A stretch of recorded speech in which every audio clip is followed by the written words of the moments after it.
The iron planes were silent until the earth itself began to move. Silas Thorne expected a routine patrol, but what emerged from the tall grass was a nightmare of emerald scales and cold intelligence.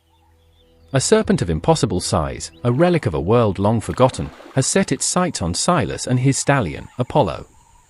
Stay tuned as we witness a high-stakes dance of life and death, where one wrong move means being crushed by a titan. Chapter 1: The Shadow in the Dust. The sun hung over the horizon like a great, unblinking golden eye, casting long, skeletal shadows across the iron plains. It was the kind of light that made the world look like a faded parchment map, where the edges of reality blurred into the orange haze of the evening. Silas Thorne sat high upon his stallion, Apollo, a beast of charcoal fur and silver manner that seemed to share his master's restless, searching spirit. The air was unnaturally still, the kind of heavy silence that precedes a thunderclap or a magical upheaval. Not a single leaf on the stunted acacia trees dared to rustle, and the usual hum of insects had vanished as if they had all been hushed by an invisible hand. Silas felt a prickle at the back of his neck, a sensation not unlike the static one feels just before a lightning strike. Beneath them, the earth didn't just feel dry, it felt expectant, as if something ancient and heavy were stirring beneath the parched roots. Apollo shifted his weight, his iron-shod hooves making a hollow, ringing sound against the hard-packed clay. The horse's ears were pinned back, his nostrils flared to catch a scent that shouldn't have been there, a smell of wet earth and old copper. Silas adjusted his grip on the leather reins, his eyes scanning the horizon for any sign of movement. He had heard the legends of the Iron Plains, stories whispered in taverns about creatures that had survived since the dawn of the world, but he had always dismissed them as the ramblings of sunstruck travelers. Now, with the sky turning the color of a bruised plum, those stories felt uncomfortably close. He could feel the stallion's heart thudding rhythmically beneath his thighs, a steady drumbeat of life in a landscape that suddenly felt very dead. Silas leaned forward, whispering a word of calm into Apollo's twitching ear, but the horse remained tense, his muscles coiled like springs. Something was coming, and it was coming from the shadows that the sun had left behind. Chapter 2: The Emerald Terror. A sudden, rhythmic thrashing broke the silence, a sound like heavy silk being dragged over jagged gravel. It started as a low vibration in the soles of Silas's boots and quickly escalated into a violent disturbance in the tall, yellow grass to their left. The vegetation didn't just part, it was crushed beneath an immense weight that seemed to defy the natural order of the plains. From the grass emerged a creature that belonged in the nightmares of old, a serpent of such impossible scale that its body seemed to go on forever. Its scales glittered like polished emeralds in the dying light, each one the size of a dinner plate and edged with a faint, metallic gold. It moved with a terrifying fluid speed, its head raised 5 feet off the ground, swaying with a predatory grace. The snake's eyes were two cold slits of unearthly intelligence, glowing with a faint, inner luminescence that suggested a mind far more complex than a simple reptile's. Apollo let out a shrill, piercing whinny, his hooves dancing nervously in the dust as he fought the urge to bolt. This was no ordinary predator, it was a titan of the undergrowth, a relic of a time when the world was wild and gargantuan. The serpent's tongue flicked out, a long, forked ribbon of dark purple that tasted the air, scenting the heat of the horse and the fear of the man. Silas felt a wave of cold dread wash over him as he realized they were being hunted by a creature that saw them as nothing more than a momentary distraction. The scale of the beast made the stallion, a massive animal in his own right, look like a mere toy. It didn't hiss, instead, it made a low, vibrating sound that resonated in the air, a hum of pure power that made Silas's teeth ache. The emerald scales ground against each other with a dry, rasping noise that sounded like 1,000 knives being sharpened at once. The battle lines were drawn in the dust, and the iron plains prepared to witness a contest of mammalian fire against cold-blooded precision. Chapter 3: The Dance of the Hoof and Scale. The battle began not with a strike, but with a dance of lethal geometry. The serpent coiled and uncoiled with a liquid grace that seemed to mock the laws of gravity, its massive body creating a shimmering emerald wall around the horse and rider. Silas gripped the reins until his knuckles were as white as bone, his eyes locked on the swaying head of the beast. Apollo proved his worth in those first frantic minutes, moving with a supernatural intuition that bypassed the need for Silas's commands. Each time the Emerald Titan lunged, the horse pivoted on a dime, his hooves kicking up clouds of red dust as he narrowly avoided the snapping jaws. It was a high-stakes ballet, where a single misstep meant being crushed beneath a ton of muscular coil. The air hissed with the force of the snake's movements, a sound like steam escaping a pressurized valve. Silas could feel the wind generated by the creature's near misses, a cold draft that smelled of ancient caves and stagnant water.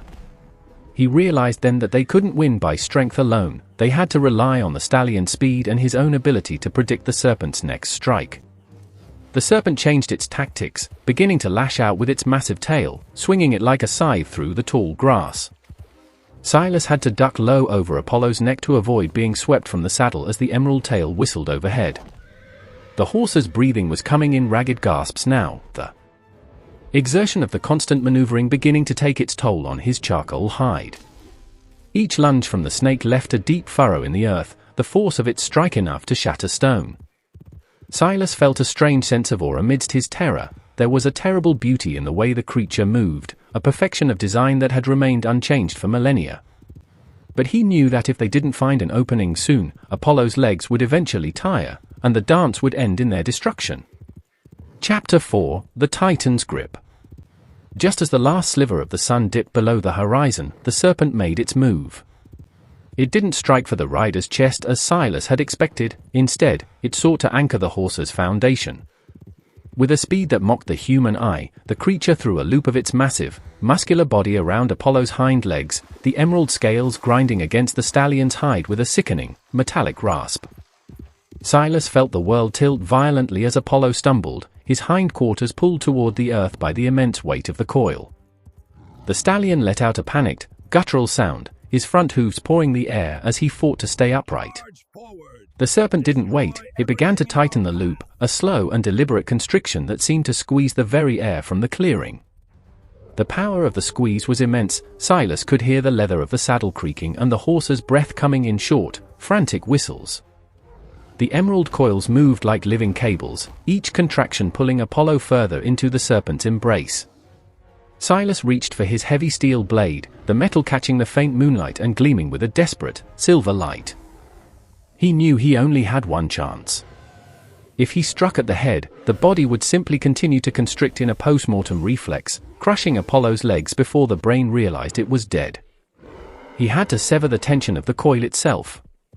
The serpent's head was pulled back, its mouth agape to reveal fangs the size of daggers, preparing for the final, killing strike on the horse's neck. The world seemed to slow down, the sounds of the struggle fading into a dull roar in Silas's ears. He saw the point where the serpent's body crossed over itself, a knot of pure, tensioned muscle that was holding his stallion captive. He raised the blade high above his head, his muscles screaming with the effort to maintain his balance on the struggling, sinking horse. Chapter 5: The Severed Bond. In a moment of pure, adrenaline-fueled clarity, Silas didn't strike at the snake's head, he aimed for the very heart of the constriction. With a roar that felt like it came from the deep foundations of the earth itself, he brought the heavy blade down with both hands. The steel didn't just cut, it bit deep into the emerald scales, meeting a resistance that felt like chopping through seasoned oak. A spray of dark, cold ichor coated the dust on Silas's boots as the blade finally found purchase, severing the primary muscle of the coil. The serpent let out a silent, vibrating scream of agony, its body thrashing in a violent, uncoordinated spasm. The immense pressure on Apollo's legs vanished instantly as the coil slackened, the silver-scaled cable falling into the dirt like a broken chain. Apollo didn't hesitate, sensing his freedom, he wrenched his hind legs free and surged forward, his hooves finding purchase in the loose soil. He reared back on his hind legs, a magnificent silhouette of charcoal and silver against the rising moon, his neigh a triumphant challenge to the wounded titan in the grass. The serpent, its emerald hide now stained with its own dark blood, began to retreat. It moved with a heavy, labored slither, the liquid grace gone, replaced by the jerky movements of a wounded animal. It vanished back into the tall grass, the sound of its departure fading into the distance like a receding tide. Silas sat in the saddle, his chest heaving and his hands shaking so violently he could barely hold the hilt of his sword, watching the spot where the nightmare had disappeared. He wiped the emerald blood from his face with his sleeve, the metallic scent lingering in the air. The stallion was shivering beneath him, his coat matted with sweat and dust, but he was standing tall. They had survived the impossible, a dance with a relic of the old world. Silas sheathed his blade, the ring of steel against scabbard the only sound in the now hushed clearing. Chapter 6: The Echo of the Plains. As the first stars began to pierce the velvet sky, Silas leaned forward to stroke Apollo's sweat-soaked neck, his fingers tangling in the silver manet. The silence had returned to the Iron Plains, but it was no longer heavy or expectant. It was the peaceful, exhausted silence that follows a hard-won victory. The air had cooled significantly, the night breeze carrying the scent of wild thyme and dry earth. He looked back at the trampled earth and the trail of emerald scales left behind in the dust, a shimmering reminder that the world holds secrets far greater than the maps of men. He knew that tomorrow, the vultures and the sun would erase the signs of their struggle, but the memory would be burned into his mind forever. He wasn't just a traveler anymore, he was a survivor of the ancient wild. Apollo let out a long, shuddering sigh and began to walk, his gait steady despite the ordeal he had just endured. Silas let the horse choose the pace, heading toward the distant horizon where the first lights of a frontier town flickered like fallen stars. The bond between the man and the horse had been forged in the fire of battle, a silent understanding that required no words. The wind began to whisper through the acacia trees, a soft, whistling sound that Silas liked to imagine was the plains themselves telling the story of their fight. He thought of the serpent, hidden somewhere in the dark, healing its wounds and waiting for the next century to pass. It was a humbling thought, that they were just a small part of a much larger, older story. They rode on into the night, two shadows merged into one against the vast, starlit canvas of the plains. Behind them, the Iron Plains remained as they always were, silent, mysterious, and home to things that move in the tall grass when the sun goes down. Silas looked up at the moon and smiled, a weary but triumphant traveler heading home, leaving the echo of the battle to the wind. Apollo proved his worth today, but would you have stayed in the saddle or bolted for the horizon? Let us know in the comments how you would have faced the Emerald Terror. And if you enjoyed the ride, leave a like to support the channel. Your engagement keeps these legends alive.